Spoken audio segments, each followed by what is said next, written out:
When we wrapped Dishonored 1 and the DLC, we started thinking about Emily Kaldwin as protagonist. It became kind of a bit of an obsession for us. Welcome, Lady Emily Kaldwin. To see Emily and treat her the right way, like think really how would she grow up, what would she look like, how would she carry herself. So it's 15 years after the Rat Plague, after the first Dishonored, and Corvo's been training her for 15 years, telling her someday our enemies are going to come for you with knives and you have to be ready. Then otherworldly usurper takes the throne. For the first time, as an adult, driven out of her home, she has to flee. And so the contrast for her is huge. She was an empress one day, the next day she's on the run. And she's trying to unravel the Duke of Serkonos and his allies in order to win back her own throne. And so part of it is just like, take back what's yours. But at the same time, she begins to see the corrupting influences of bad leadership. Her motivation becomes, I need to take back the empire so that I can do right by the people. When we decided that Emily got to have her own powers, they needed to be interesting enough to be as cool as Corvo's. Her mobility power is called Far Reach, where it's more elastic than Blink. It's not so much a short-range teleport as it's almost like a supernatural grapple that allows you to pull yourself through the world. You can slingshot past things. You can grab people and pull them toward you and assassinate them in midair.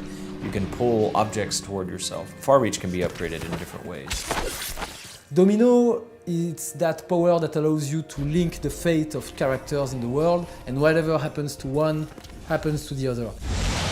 If you look at her powers, most of them are befitting of an empress. She can link people together so that they share the same fate. She can mesmerize a crowd of people. There you are. I feel so empty right now.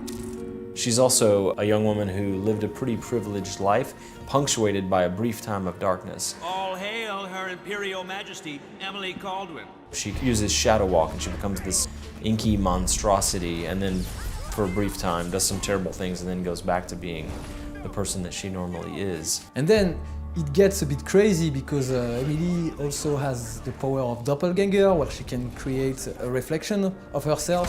It can be used to distract AI enemies, or it can be upgraded so that it's actually lethal and it can assassinate. So whether you play Emily or Corvo, you work your way through the same set of missions. But that said, Emily's commentary on the world is sometimes similar to Corvo's, but sometimes it's different based on her perspective. I wish I could just run away from all this. Sometimes you do. And one of the underlying themes of the game is that Emily, as Empress, is used to depending on a lot of other people to get what she needs. And in this situation, she's really only got herself to depend on. And then on top of that, because she is a former Empress, an Empress on the run, people react very differently when they see her than they do to Corvo. All that, and you have your father's eyes, your Imperial Majesty.